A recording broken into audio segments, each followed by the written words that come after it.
नमस्कार आदाब, आप देख रहे हैं डीएस समाचार। सच बोलता चौथा स्तंभ। लखनऊ साइबर सेल नकली सीबीआई ऑफिसर बनकर ठगी करने वाले 2 लोगों को ओडिशा से गिरफ्तार किया। पीड़ित रविंद्र कुमार से फर्जी सीबीआई अफसर बनकर की गई ठगी। डिजिटली हाउस अरेस्ट कर 47 लाख की ठगी की गई। ओडिशा का गैंग था शामिल। पीड़ित की शिकायत पर साइबर क्राइम टीम ने की जांच तो किया बड़ा खुलासा। ओडिशा से 2 जालसाजों को किया गिरफ्तार। ओडिशा में सरकारी स्कूल में टीचर जयंत कुमार साहू और उसका साथी रंजीत बेहेरा गिरफ्तार। टीचर और उसकी फैमिली के नाम बनाई गई थी 10 कंपनियां। डेली 5 लाख और प्रति माह 5 करोड़ का सिर्फ एक कंपनी में मिला रकम का ट्रांजैक्शन। एक माह में अरबों की रकम ठगे जाने की आशंका। बाकी कंपनियों की कुंडली खंगाल रही साइबर टीम। ठगी गई रकम को अलग अलग बैंक खाते में करते थे ट्रांसफर। क्रेडिट कार्ड के जरिए क्रिप्टो करेंसी में कन्वर्ट कर आपस में बांटते थे रकम। पूरे देश में फैला डिजिटली ठगी के गिरोह का ये नेटवर्क लोगों को कमीशन देकर उनके खातों का इस्तेमाल भी कर रहा था। ये गिरोह साइबर टीम गिरोह में शामिल बाकी आरोपियों की गिरफ्तारी का कर रही प्रयास। बैंक कर्मियों की भी संलिप्तता की पुलिस कर रही जांच। 121 डीसीपी क्राइम कमलेश दीक्षित ने किया खुलासा। लखनऊ से सुभाष चंद्र की रिपोर्ट। हमारे चैनल को लाइक और सब्सक्राइब करना ना भूले। एक सूचना दी गई कि 23 तारीख को इनके पास एक सीबीआई अधिकारी बनकर के किसी ने कॉल किया कि आपके नाम पे मुंबई के अंधेरी ईस्ट में एफआईआर लाज है और हम सीबीआई अधिकारी बोल रहे हैं। और उसके बाद से कॉल अंधेरी में उसमें अंधेरी ईस्ट थाने में ट्रांसफ़र कर दिया गया। वहाँ बाकायदे पुलिस का सेट लगा हुआ, पुलिस के वर्दी में लोग जो वीडियो कॉल पे दिख रहे थे, उन्होंने बताया कि आपके नाम से यहाँ एफआईआर लाज है और आपके आधार और पैन का कई जगह गलत इस्तेमाल किया गया है, टेररिस्ट एक्टिविटीज़ में भी इस्तेमाल किया गया है। और ये कह कर के उनको डिजिटली अरेस्ट कर लिया गया कि आप किसी और से संपर्क नहीं करेंगे, घर में ही रहेंगे, लगातार आपको सर्च किया जाए के माध्यम से संबंधित के पास पहुँचता है। तो ये अभी इसमें बहुत सारे और लोग भी, कई प्रदेशों के लोग जुड़े हुए हैं जिस पे हमारी टीमें लगातार वर्क कर रही हैं। देश के बहुत सारे हिस्सों में इनके द्वारा इस तरह का कार्य किया गया है। आज ये साइबर सेल और साइबर थाने को एक बहुत अच्छी कामयाबी मिली है और इन गैंग्स के बारे में बहुत सारी सूचनाएं मिली हैं और बहुत सारे कई प्रदेशों से भी फ़ोन कॉल्स आ रहे हैं जो इनके बारे में जानकारी कर रहे हैं, इसलिए कि और भी प्रदेशों से लोग इनके पीछे लगे हुए थे। पर इनको अरेस्ट करने में लखनऊ की टीम को कामयाबी मिली है। अभी विस्तृत जानकारी और इनसे पूछताछ के बाद की जाएगी जब इनको पुलिस कस्टडी रिमांड पर लिया जाएगा। अन्य चीज़ें अभी संकलित की जा रही हैं। ये डिटेल्स थे। बहुत दिनों से इनकी कंपनियां 10 कंपनियां चल रही हैं। एक महीने में कोई काम नहीं करते हैं। सरकारी टीचर हैं ये स्कूल में, उसके अलावा और कोई काम नहीं है और लगातार कंपनी में इनके ट्रांजैक्शन होता जा रहा है।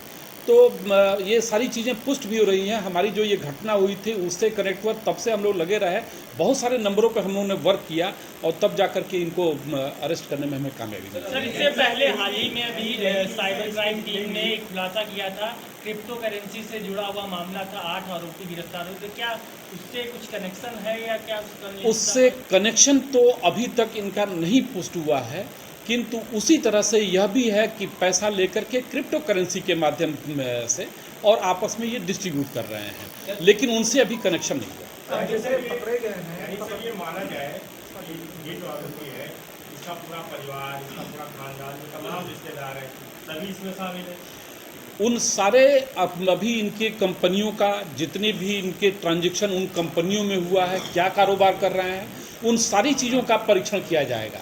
और अभी तक प्राइमा फेसाई जो है कि इनके द्वारा और कोई काम नहीं किया जा रहा है, इससे ये पुष्ट होता है कि ये पैसा गलत तरीके से इनके पास आ रहा है। जिस तरीके से ये दोनों लोग पकड़े गए हैं, पैसा इंटर पहुँचता था, यूएसडीटी के रूप में ये कन्वर्ट करते थे। कन्वर्ट करने के दौरान ये जो पैसा इनके पास पहुँच रहा था, या आखिर कहाँ पर ये इन्वेस्ट कर रहे थे, क्योंकि कंपनियाँ तो खोले हुए थे, पैसा दूसरे के अकाउंटों में जा रहा था।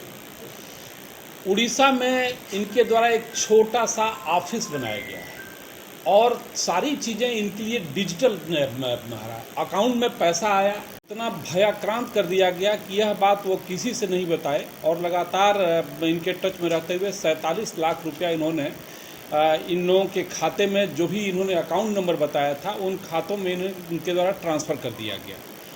हमारी टीम पहले ये साइबर सेल में कंप्लेंट हुआ, उसके बाद से ये FIR लॉन्च हुआ साइबर थाने में। हमारी टीम इस पे लगी रही और उड़ीसा से इन दोनों लोगों को ले आई और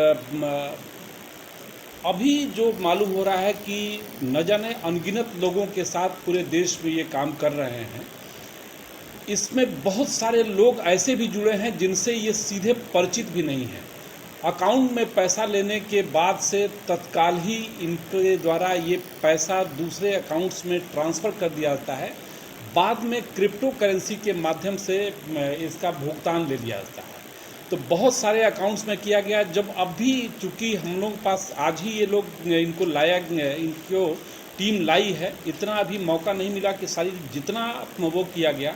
एक तो इनके पास से हमको 1,27,000 रुपये, आधार कार्ड, 3 आधार कार्ड, पैन कार्ड आदि सामान इनके पास से मिले।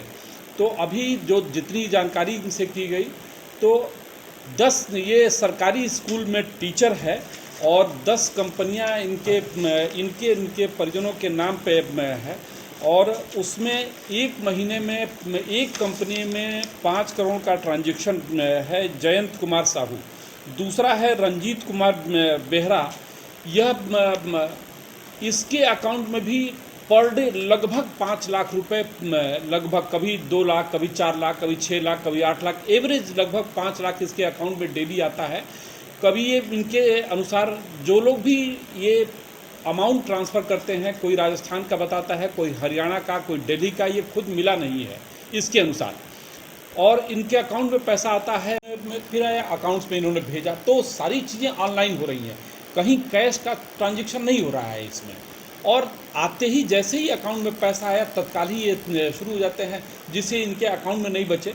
पर हमको अभी इनसे 1,27,000 तो कैश मिला है। इनके अकाउंट को भी सब पे काम चल रहा है, बहुत सारे अकाउंट्स भी मिले हैं जिसमें भी काफ़ी पैसा होने की वो है। तो सारी चीज़ों पर वर्क किया जा रहा है। में अकाउंट भी फ्रीज किए गए होंगे। फ्रीज करने के दौरान अगर देखा जाए तो अकाउंट किस माध्यम के देखे गए, क्योंकि कई बार क्रिप्टो करेंसी से जुड़े हुए मामले देखे जाते हैं कि फेक अकाउंट होते हैं, मजदूरों का आधार कार्ड लिंक होता है। तो इसमें किस तरीके की कन्वर्ट एग्जैक्टली इनके पास भी वो है। ये क्रेडिट कार्ड इनके द्वारा बनवाया गया। क्रेडिट कार्ड में नंबर अपना दिया गया, जो टीचर है नंबर अपना दिया गया, लेकिन आधार कार्ड, पैन कार्ड किसी और का लगा। इस तरह से ये तमाम दूसरे लोगों का वो लेकर के, नंबर लेकर के दूसरे के नाम पे करते हैं, किंतु संचालित ये खुद करते हैं, उस अकाउंट को ऑपरेट ये खुद करते हैं। तो ये लगातार ट्रांजैक्शन इनके अकाउंट्स में हो रहा है और उन सारी चीज़ों को इसीलिए दूसरे प्रदेशों से भी जो लोग पूछ रहे हैं